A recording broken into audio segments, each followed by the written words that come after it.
بسم اللہ الرحمن الرحیم۔ قسط نمبر 897،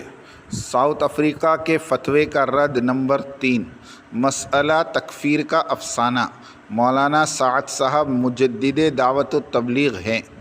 علماء کرام اس قسط کو ضرور ملاحظہ فرمائیں۔ الحمدللہ الحمدللہ وحدہ والصلاة والسلام علی من لا نبی بعدہ، اما بعد۔ مسئلہ تکفیر کا افسانہ۔ افسوس صد افسوس کے مسند افتاء پر ایسے لوگوں کو فائز کر دیا گیا جو ایمان اور ایقان اور کفر اور اسلام کے باریک مسائل سے آگاہ ہونا تو دور کی بات ہے، دعوت اور تزکیہ اور عبادات کے مسائل سے بھی کما حقہ واقف نہیں ہوتے۔ اس کی وجہ یہ ہے کہ مطالعہ اور تحقیق کا ذوق باقی نہیں رہا۔ زمانہ بدل گیا، انسانوں کے رہن سہن کی عادات بدل گئی اور سائنس اور ٹیکنالوجی نے زندگیوں کو یرغمال بنایا ہوا ہے۔ ان تمام چیزوں کے باوجود فتویٰ دینے کا وہی 1200 سال پرانا طرز چلا آ رہا ہے کہ جن میں نہ تو علمی حقائق اور دلائل بیان ہوتے ہیں اور نہ ہی حکمت اور بصیرت، بس ایک درباری آقا کے فیصلے کی شکل میں فتویٰ روب عمل صادر کر دیا جاتا ہے۔ اہل علم صرف روایت کی حد تک اٹک کر رہ گئے، درایت سے کوسوں دور۔ کسی اللہ والے فقیہ نے بہت سچ فرمایا کہ کم فہم اور کم عقل والوں کی علم کی رسائی روایت کی حد تک اٹک کر رہ گئی، اور اصلی اور حقیقی علماء روایت سے بھی آگے درایت تک پہنچ گئے۔ تکفیر مسلم، کسی مسلمان کو کافر قرار دینا ایک بہت بڑا کام ہے جس میں انسان کی خواہش، رائے، ظن، تخمین، تعصب، مذہبی اور فرقہ وارانہ اختلافات وغیرہ کا کوئی دخل نہیں۔ اس کے لیے بڑی واضح، ٹھوس اور کتاب اور سنت کی روشن دلیل درکار ہوتی ہے جس میں کسی قسم کی تعویل کا کوئی احتمال نہ ہو۔ کفر تو صرف شرعی دلائل سے ہی ثابت ہوگا۔ شیخ الاسلام امام ابن تیمیہ رحمۃ اللہ علیہ فرماتے ہیں کہ کفر ایک شرعی حکم ہے اور یہ صرف شرعی ادلہ ہی سے ثابت ہوتا ہے۔ شرعی طور پر کسی شخص کو کافر قرار دینے والے کے لیے علوم کتاب اور سنت کا ماہر ہونا ضروری ہے، جو شرعی احکام، اہداف، مقاصد اور اصول و ضوابط کا ادراک رکھتا ہو اور ان احکام اور اصول کی تطبیق لوگوں کے احوال، ان کی خطا، تعویلات و جہالت اور قیام حجت کی رعایت رکھنے والا ہو، غالیوں کے غلو، انتہا پسندوں کی انتہا پسندی اور مفرطین کی افراط و تفریط سے کوسوں دور ہو۔ اس لیے کہ تکفیر کا مسئلہ انتہائی خطیر اور اس کے متابعات یعنی نتائج نہایتی خطرناک ہیں۔ بدترین خطاؤں میں سے ایک خطا یہ بھی ہے کہ بعض جہال بدمست افراد کا مسند افتاء کو اپنے ہاتھ میں لے کر فتوی بازی کرنا اور مسلمانوں کے مال اور اعراض اور خون کو حلال جاننا اور اس کے لیے تکفیر کے شرعی اصول و ضوابط سے ہٹ کر فیصلے کرنے کا ایک عام رواج بن گیا ہے، جو یقیناً ایک مہلک مرض ہے۔ امت مسلمہ کے اکابر علماء، زعماء اعظام، قضات فخام اور مفتیان ذی وقار نے مسلمان کی تکفیر سے ہمیشہ امت کو ڈرایا ہے۔ قاضی شوکانی رحمۃ اللہ علیہ فرماتے ہیں، جان لو مسلمان آدمی پر دین اسلام سے خروج اور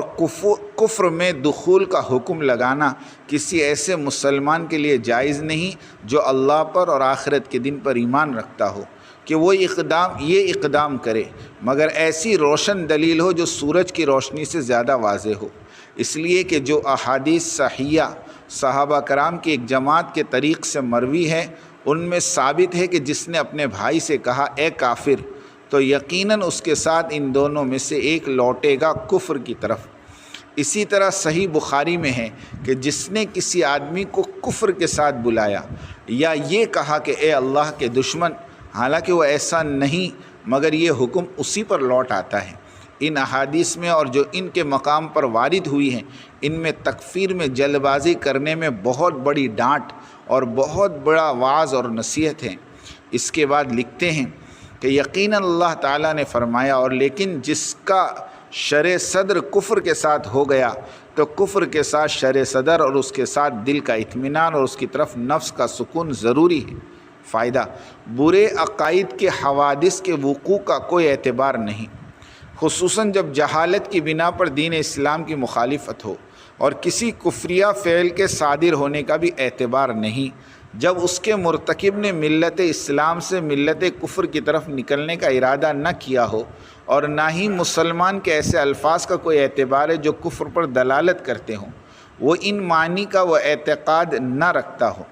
اسی طرح بعض وہ احادیث جس میں کسی فعل کے سر انجام دینے پر لفظ کفر وارد ہوا ہے، جیسے میرے بعد تم کافر نہ ہو جانا، تمہارے بعض کی گردنیں مارنے لگے، ان کو ذکر کرنے کے بعد قاضی یمان محمد بن علی شوکانی رحمۃ اللہ علیہ فرماتے، جب تجھ پر تعویل کے راستے تنگ ہو جائے اور ان جیسی احادیث کے بارے میں تو کوئی راستہ اختیار کرنے کی صورت نہ پائے، تو تجھ پر لازم ہے کہ ان احادیث کو اسی طرح برقرار رکھ جیسے وہ وارد ہوئی، اور تو کہہ جس پر رسول اللہ صلی اللہ علیہ وسلم نے کفر کا نام لیا ہے وہ اسی طرح ہے جیسا کہ آپ نے فرمایا، اور مسلمانوں میں سے جس کسی پر رسول اللہ صلی اللہ علیہ وسلم نے کافر ہونے کا اطلاق کیا ہے، ان کے سوا کسی اور پر کفر کا اطلاق کرنا جائز نہیں ہے، سوائے اس کے جس کا شرع صدر کفر کے ساتھ ہو چکا ہے، تو اس وقت تو مصائب کے عیب سے نجات پا جائے گا اور مشقت میں واقع ہونے سے بچ جائے گا، اس لیے کہ جس کام میں کچھ خطرات ہوں، اپنے دین کا حریص آدمی اس کا جلدی ارتکاب نہیں کرتا، اور نہ ہی اس کام کو روا رکھتا ہے جس میں کوئی فائدہ اور بھلائی نہ ہو۔ پھر فرماتے کہ ہر مسلمان پر لازم ہے کہ وہ کلمہ کفر کا اطلاق صرف اسی پر کرے جس کا کفر کے ساتھ شرع صدر ہو چکا ہو، اور یہ ایسا حق ہے جس میں کسی طرح کی پیچیدگی نہیں۔ بقول شاعر کے، نوجوان شخص خواہش کی پیروی کے سوا ہر چیز کا انکاری ہے، حالانکہ اس کے لیے حق واضح ہو چکا ہے۔ امام غزالی رحمۃ اللہ علیہ اور مسئلہ تکفیر۔ امام غزالی رحمۃ اللہ علیہ فرماتے ہیں کہ تکفیر سے بچنا چاہیے جب تک انسان اس کی طرف کوئی راہ پاتا ہے، تو یقیناً قبلے کی طرف منہ کر کے نماز پڑھنے والوں، لا الہ الا اللہ محمد رسول اللہ صراحت سے کہنے والوں کے خون اور مال کو مباح سمجھنا خطا ہے،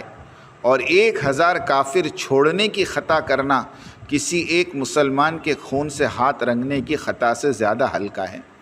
امام غزالی رحمۃ اللہ علیہ کا یہ قول حافظ ابن حجر عسقلانی رحمۃ اللہ علیہ نے فتح الباری میں بھی نقل کیا ہے۔ امام ابو الحسن علی بن اسماعیل اشعری کا اعلان حق۔ میں نے اشعری کا ایک کلام دیکھا جس نے مجھے حیرت اور تعجب میں ڈال دیا، اور وہ ثابت ہے، اسے امام بہقی نے روایت کیا۔ انہوں نے کہا میں نے ابو حازم ابدوی سے سنا، انہوں نے کہا میں نے ظاہر بن احمد سرخسی سے سنا، وہ کہتے ہیں جب میرے گھر میں بغداد کے اندر ابو الحسن اشعری کی موت کا وقت قریب ہو گیا، تب انہوں نے مجھے بلایا تو میں ان کے پاس آیا، انہوں نے کہا مجھ پر گواہ ہو جا، میں اہل قبلہ میں سے کسی ایک کی بھی تکفیر نہیں کرتا، اس لیے کہ تمام ایک معبود کی جانب اشارہ کرتے ہیں، اور یہ سب محض عبارات کا اختلاف ہیں۔ یہ ابو الحسن اشعری وہ ہیں جو اشاعرہ کے امام ہیں، یہ پہلے معتزلی تھے، انہوں نے معتزلہ کی حمایت میں کتاب لکھی تھی اور پھر خود ہی ان کو باطل قرار دے دیا، اور علماء دیوبند اور علماء بریلوی انہیں عقیدے میں اپنا امام مانتے ہیں۔ انہوں نے آخری زندگی میں کلمہ حق بلند کیا اور اہل سنت اور اہل حدیث کا منہج اختیار کیا اور اہل قبلہ کی تکفیر سے رجوع کیا، لیکن ان کے ماننے والوں نے غلط روش اپنائی، اور آج مسلمانان عالم کی تکفیر پر کمر بستہ ہیں۔ شیخ الاسلام امام ابن تیمیہ رحمۃ اللہ علیہ کا قول ہے، امام ذہبی رحمۃ اللہ علیہ ابو الحسن اشعری کا کلام نقل کرنے کے بعد اپنے شیخ محترم ابن تیمیہ کے بارے میں لکھتے ہیں کہ میں کہتا ہوں کہ میں اس طرز کو اپناتا ہوں، اور اسی طرح ہمارے شیخ امام ابن تیمیہ بھی اپنی زندگی کے آخری ایام میں یہی کہتے تھے کہ میں امت میں کسی کی تکفیر نہیں کرتا، اور کہتے تھے نبی کریم صلی اللہ علیہ وسلم نے فرمایا وضو کی حفاظت مومن کے علاوہ کوئی نہیں کرتا، تو جس نے وضو کے ساتھ نمازوں کو بھی لازم کر لیا ہو وہ یقیناً مسلم ہے۔ مولانا سعد صاحب پر لگائے گئے کفریہ فتوے کا افسانہ۔ اوپر کی گئی مستند بحث کی روح سے ساؤتھ افریقہ والوں کا فتویٰ سراسر جذباتی، غیر منطقی اور غیر مسنون ہے۔ شورا والوں نے زور لگا کر بھی مفتی اعظم مفتی ابوالقاسم صاحب قاسمی سے مولانا سعد صاحب کے گمراہ ہونے کا فتویٰ نہیں لے سکے، اور ساؤتھ افریقہ نے تو دارالعلوم کو بھی پیچھے چھوڑ دیا اور سیدھے کفر کا فتویٰ دے دیا۔ واہ عجبا! ہر شخص جو کسی چیز یا کسی عنوان پر خلوص دل کے ساتھ محنت کرتا ہے تو اس چیز کے اسرار اور حقائق اس پر کھلتے چلے جاتے ہیں، اور پھر وہ ان اسرار اور رموز کو جب وہ بیان کرتا ہے تو عوام اور خواص سب متحیر ہو کر رہ جاتے ہیں اور شور مچ جاتا ہے کہ ہم نے اس طرح سے اس آیت کا اور اس حدیث کا معنی اور مطلب کبھی ہمارے بڑوں سے نہیں سنا، اور پھر اسے دنیا میں وائرل کر دیا جاتا ہے کہ فلاں مولانا صاحب نے اس طرح کی تفسیر و تشریح کی جو آج تک ہم نے اپنے بڑوں سے نہیں سنی، اور یہ مولانا صاحب اعلانیہ طور پر بڑوں کی راہ سے ہٹتے چلے جا رہے ہیں۔ علماء کرام کے دو طبقے، پھر ان نئی تشریحات اور تنقیحات پر حکم لگانے میں علماء کرام دو حصوں میں منقسم ہو جاتے ہیں، ایک مجتہدین اور ایک مقلدین۔ علماء مجتہدین وہ ہیں جن کے عقل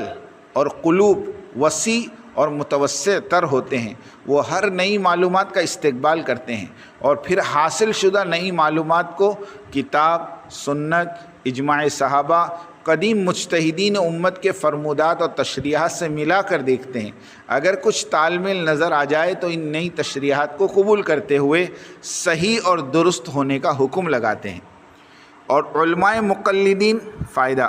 ہم یہاں لفظ مقلدین اس لیے لکھ رہے ہیں کہ عمل میں تو تقلید سمجھ میں آتی ہے، لیکن علم میں بھی تقلید یہ سمجھ سے باہر ہے، اس لیے کہ علم کی بلندی کی کوئی حد شریعت نے مقرر نہیں کی۔ اگر علم کی حد مقرر کر دی جاتی تو فرمان الہی ربی زدنی علما، آپ کہیے اے میرا رب میرا علم بڑا، بے معنی ہو کے رہ جاتا۔ وفوق کل ذی علم علیم، ترجمہ ہر ذی علم پر فوقیت رکھنے والا دوسرا ذی علم موجود ہے، اس کی معنویت بھی بے مقصد ہو کر رہ جاتی۔ خلاصہ یہ ہے کہ عمل کی حد مقرر ہے اور اس کی شکل بھی مقرر ہے، اس لیے کہ عمل مخلوق کی طرف سے ہے اور علم کی طرف سے،